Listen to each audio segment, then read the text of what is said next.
ఈ వీడియో మకర సంక్రాంతి రోజుదండి. బయట వేసాము ఈ ముగ్గు. అప్పటికప్పుడు వేశానండి. చాలా బాగా వచ్చింది. అసలు ఇల్లు అనేది మా డ్రీమ్ అండి పల్లెటూరులో. మనకు సిటీలో ఎన్ని ఆస్తులున్నా, ఎన్ని ఇల్లులున్నా మన మన సొంత ఊర్లో మనకు ఇల్లు అనేది ఉంటే ఆ గౌరవమే వేరేగా ఉంటుంది. మనం ఏం తిన్నా తినకపోయినా ఇల్లు అనేది కంపల్సరీగా ఉండాలండి ప్రతి ఒక్కరికి. అది అది పెద్దది కానీ, చిన్నది కానీ ఒక ఇల్లు అనేది కంపల్సరీగా ఉండాలి మన సొంత ఊర్లో. మా వారితో గొడవపడి పట్టుబట్టి మాకు ప్లేస్ చాలా పెద్దగా ఉందన్నమాట. ఆ ప్లేస్ అంతా వేస్ట్ అయిపోతుందని నా బాధ. సిటీలో మనం ఎన్ని లక్షలు పెట్టి కొన్నా కానీ ఆ చిన్న చిన్న అగ్గెపెట్టేల ఇల్లులే వస్తాయి. మనకు అంత ప్లేస్ ఉంది కదా, దాన్ని కొంచెం బాగా నీట్గా చేయించుకుంటే ఊరెళ్ళినప్పుడు అందరం హ్యాపీగా ఉండొచ్చు. పిల్లలకు కూడా బాగుంటుంది ఎప్పుడైనా సెలవులకు అని చెప్పి మా వారితో గొడవపడి పట్టుబట్టి ఇదంతా చేపించానండి. ఇంటి కోసం అయితే చాలా కష్టపడ్డాము, అందరం కష్టపడ్డాము.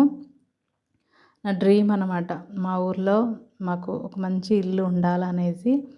ఇంకా నేనైతే ఇంట్లో ఇంకా పాలు తీసుకొని వెళ్తున్నాను. మా తోడికోడలు ముగ్గులు వేస్తూనే ఉంది ఆ రోజు. ప్లీజ్ సబ్స్క్రైబ్ చేసుకోండి.